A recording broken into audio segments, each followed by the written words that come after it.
Disclaimer: it's inspired by reality, shaped by imagination.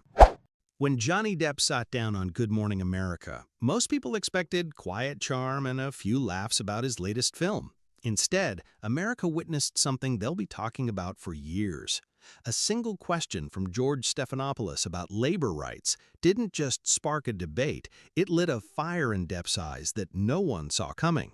What unfolded next was raw, unfiltered, and impossible to look away from. It was supposed to be another glossy, good-natured interview on Good Morning America. Johnny Depp had just walked onto the set, wearing his trademark layered scarves, silver rings glinting under the studio lights, and that relaxed half-smile that seemed to say, "I've seen it all."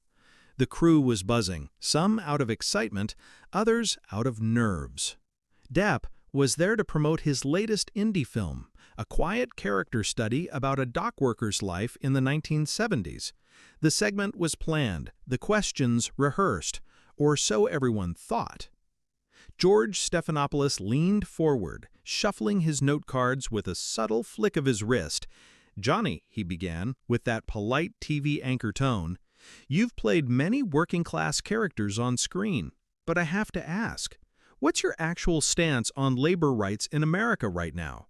Do you think workers today are being treated fairly?" The air in the studio shifted, a barely perceptible tightening, like someone had just closed a window in mid-spring. Depp's smile didn't fade, but his eyes sharpened. He rested one arm over the back of his chair, leaning in as though George had just invited him into a private conversation in the middle of a live broadcast. "Well, George," Depp said slowly, "that depends on whether you're talking about how workers should be treated or how they are treated." The audience murmured faintly, unsure where this was going. Depp wasn't usually one to go political on morning TV, not without a smirk or a joke to soften the blow. But there was no smirk now. "I've spent time on film sets where crew members work 16-hour days and still can't afford their rent. And that's Hollywood. Imagine what it's like for people who don't have cameras pointed at them. Warehouse workers, nurses, delivery drivers, people who keep the world running. The truth is," he tilted his head as if weighing whether to push the point, "they're exhausted, underpaid, and treated as if their humanity is negotiable." George sat back, blinking. This was not the tidy soundbite his producers were expecting, but live TV had no pause button. "That's a strong statement," George replied carefully. "Some would argue that the economy is improving, and that wages are—" Depp cut in, his voice still calm, but with an edge. "Wages aren't improving fast enough to match the cost of living. That's like saying, 'Here's a bigger bucket,' while the ship is still sinking. The math doesn't work, George." The audience broke into scattered applause, a rare thing during a sit-down segment. Cameras caught a woman in the second row nodding fiercely, lips tight as if she'd just heard someone say what she'd been screaming in her head for years. George shifted in his seat, clearly deciding whether to push back or pivot. But before he could speak, Depp added, "I think people are tired of being told to just work harder when they're already at their breaking point.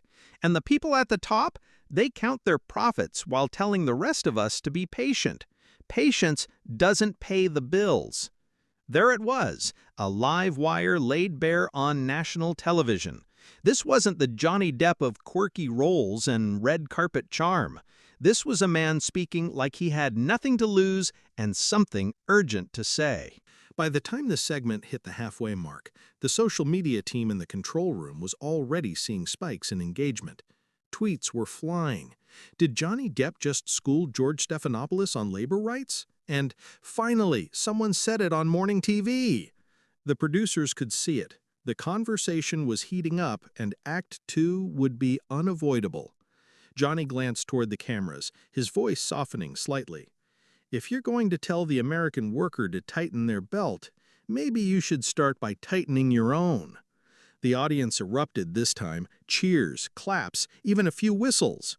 George smiled politely, but there was a flicker in his eyes, the look of a host who knew the conversation had just crossed into dangerous, unplanned territory. And that's when the thoughts settled over the room. This wasn't going to be a fluff interview anymore. This was going to be a debate. Johnny Depp leaned forward, his bracelets clinking against the desk, eyes narrowing slightly. Not with anger, but with that deliberate, measured intensity that always made interviewers shift in their seats.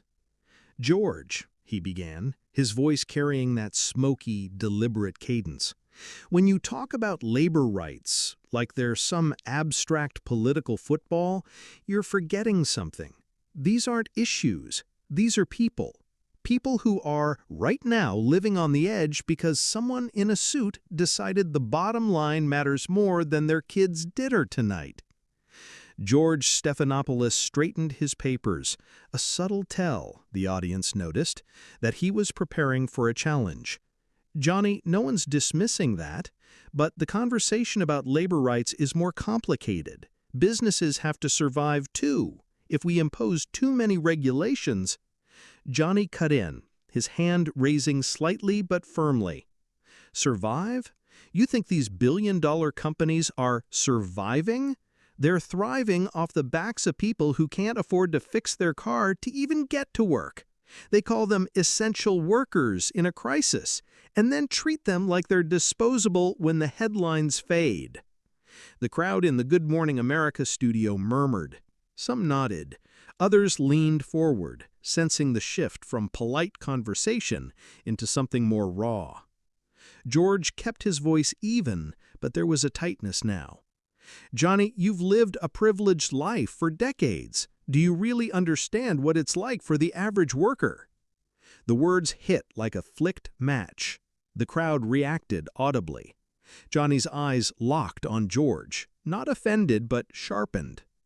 "I do," Johnny said, his tone lowering, becoming almost a growl. "Before I was ever in a movie, I worked every job I could find. Pumping gas, selling pens over the phone, construction work. I've had my hands raw and my back aching for 12-hour shifts where your whole paycheck barely covers rent. I've been that person, and you don't forget it, not if you're paying attention."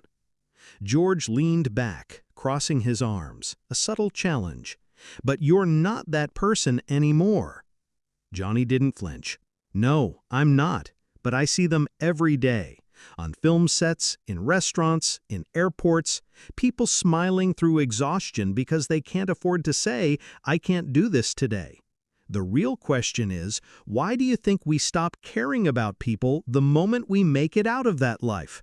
Is compassion supposed to have an expiration date?" That line hit.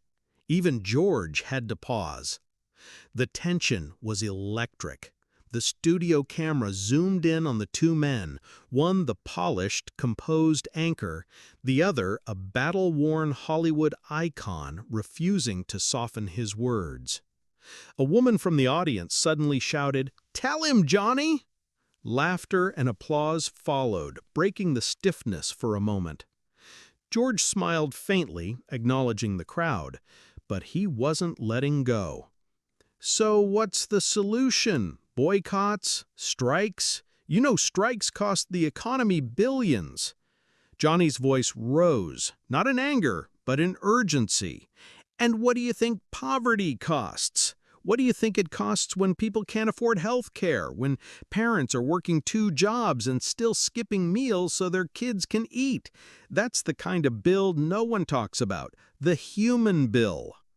The audience applauded again, longer this time. George's jaw tightened. He glanced at the teleprompter, knowing they were already off script. "You make it sound like there is no balance to be had." Johnny leaned back, but his gaze never left George. "Balance is only real when both sides are standing on solid ground. Right now, one side is standing on marble floors, the other's standing in mud." It was a line that landed hard. A few audience members even stood, clapping. The control room camera director quickly cut to a wide shot, but the moment was already alive, pulsing in the room. The debate was no longer about theory. It was about lived experience, and the temperature in the studio had shifted into something far hotter than morning television was used to. The set of Good Morning America felt tighter now, as if the walls themselves had leaned in to catch every word. The city skyline glimmered in the background, but all eyes were on Johnny Depp. His fingers traced the edge of his coffee mug, a small movement belying the storm brewing inside him. George Stephanopoulos leaned back, eyebrows raised in that way seasoned interviewers do when they think they've found the weak spot. "Johnny, no one is disputing that workers deserve respect," George said smoothly. "But some critics might argue you're speaking from a position of extraordinary privilege. Aren't you just using these workers' struggles as a political talking point?" The audience murmured, not boos, not applause, but the sound of a crowd feeling the spark catch. Johnny's head lifted slowly, and when he spoke, his voice had lost its earlier playfulness. "A political talking point?" His tone was velvet-wrapped steel. "George, I've seen these people's lives up close. I grew up in Owensboro, Kentucky. My father was a civil engineer.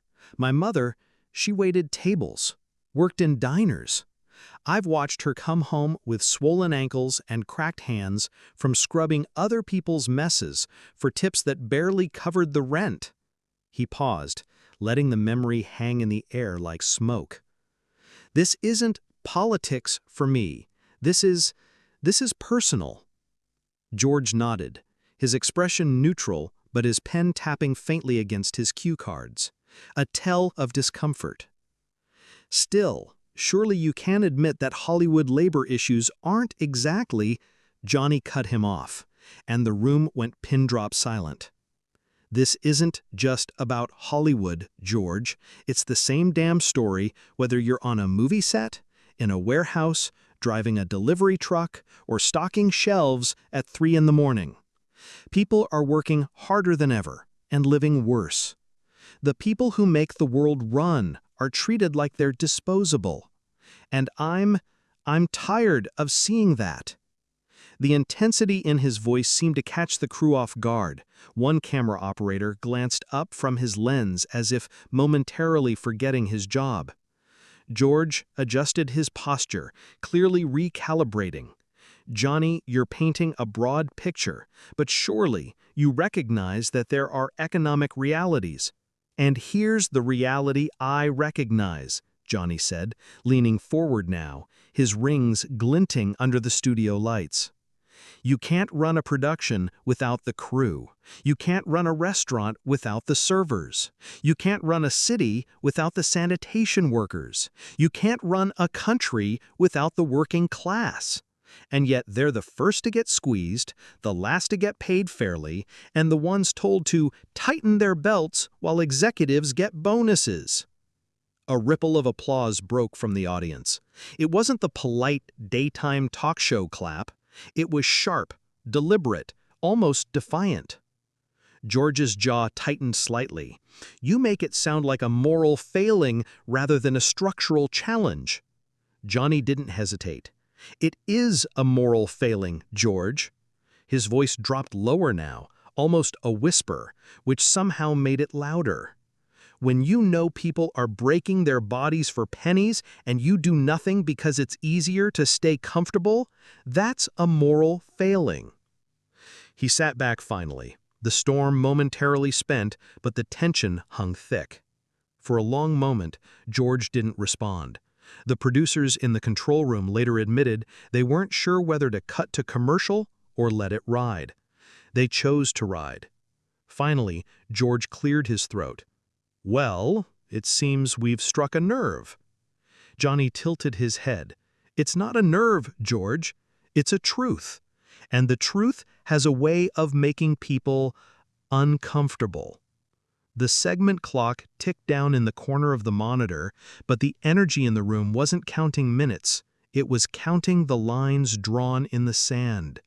As they went to commercial, the cameras pulled back, but the audience could still see it.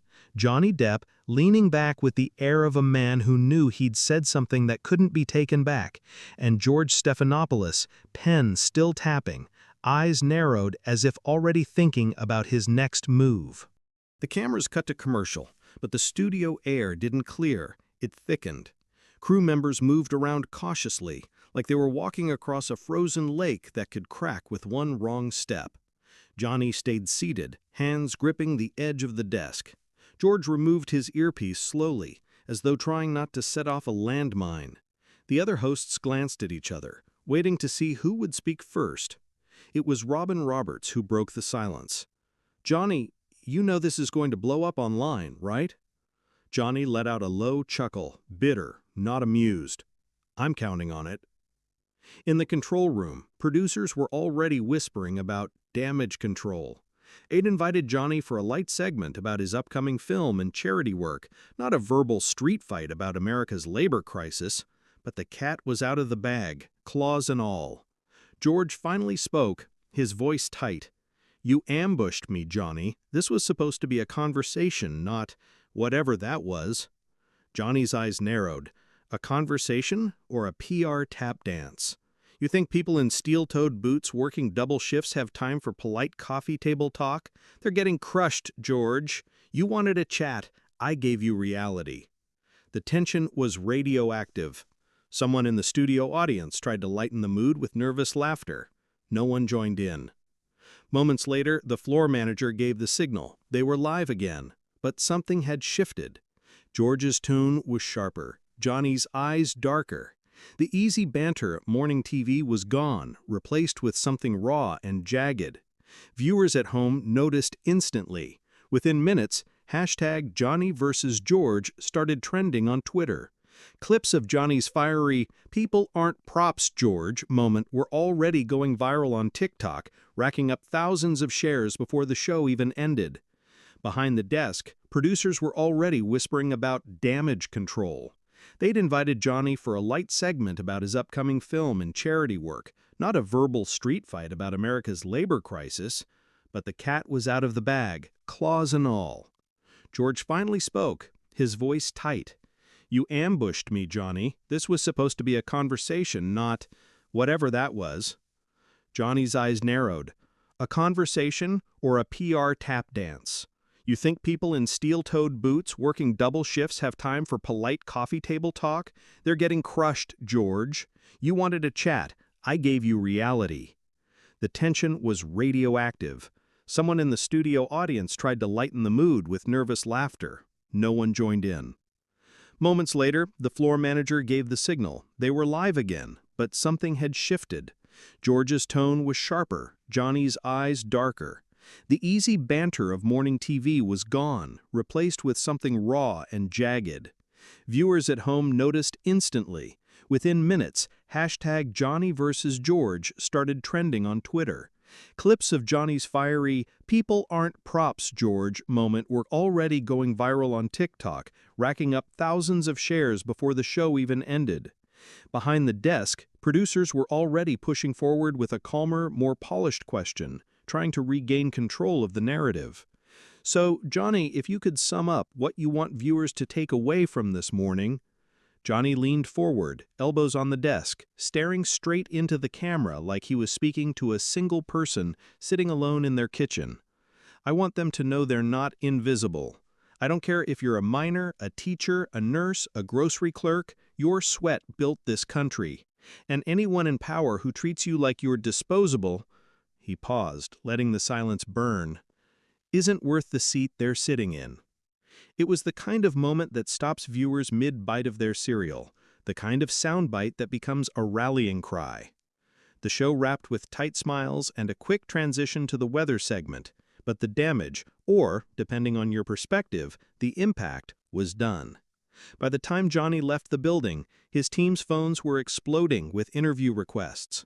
Union leaders were publicly praising him, and George was trending for all the wrong reasons. In the lobby, Johnny passed a small group of janitors cleaning the morning's chaos. One of them, an older man with calloused hands, caught his eye and simply said, "Thanks for saying it."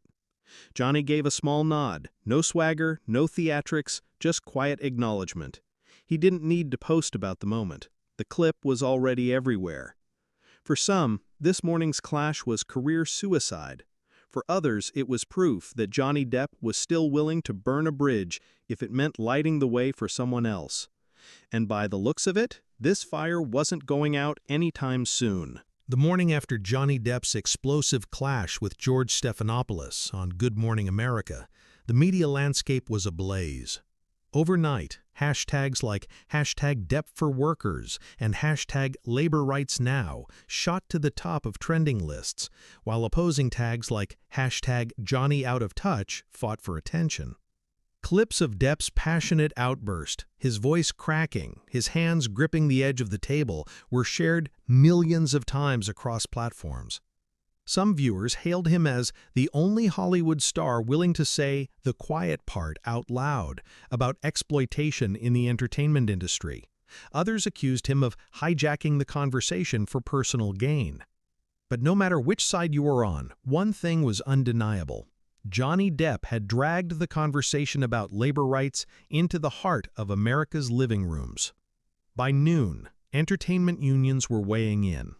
SAG-AFTRA released a carefully worded statement praising all voices advocating for fair treatment of workers, without mentioning Depp by name. The Writers Guild issued a more direct comment. When workers, whether on set, in kitchens, or on construction sites, are silenced, exploitation thrives. We stand with those who speak up. Meanwhile, network executives at ABC reportedly convened an emergency meeting. Insiders whispered to entertainment blogs that they were blindsided by Depp's fiery turn and worried about alienating advertisers.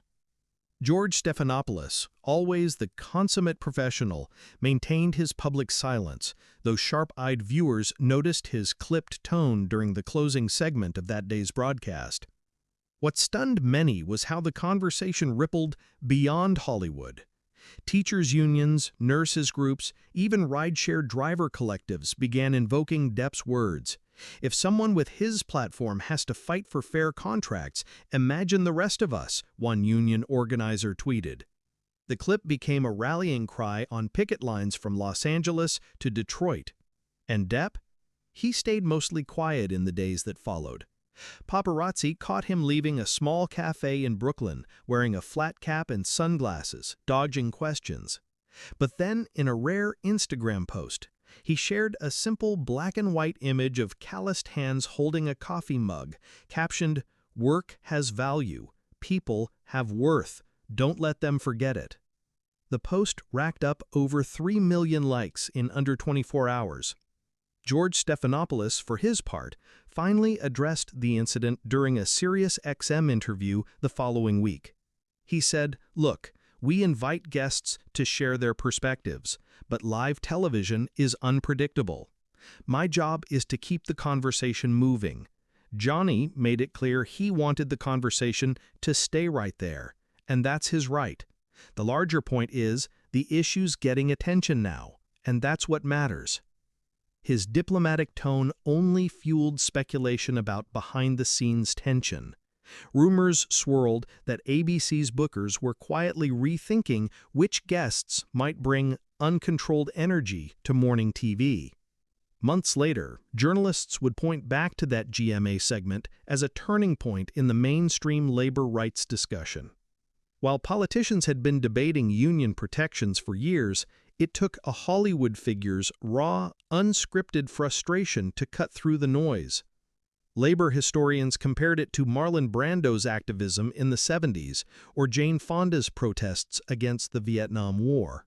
Moments like this, one op-ed in The Atlantic read, are rare, they're messy, human, and unpolished, but they shift the cultural weather. For Depp, the moment became a strange sort of second act in his public image. Long defined by eccentric roles and personal controversies, he was now being invited to speak at labor conferences and worker solidarity events. His speech at the National Workers' Summit drew a standing ovation, not for celebrity glitz, but for its sincerity. "I'm not perfect," he told the crowd, his voice low but steady.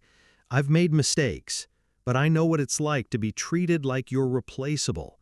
You're not. None of you are. That line, much like his fiery morning TV exchange, would echo far beyond the walls it was spoken in. In the end, whether you saw Johnny Depp as a reckless disruptor or a needed truth-teller, one fact was clear: he had reignited a dormant national conversation. And in a media world obsessed with fleeting outrage, this story had legs, because at its heart, it wasn't really about a celebrity. It was about dignity, fairness, and the price people pay when those values are stripped away. If you like this powerful moment, make sure to subscribe for more celebrity clashes, emotional showdowns, and unforgettable TV moments. Drop a comment below. Do you think celebrities have a duty to speak up for workers?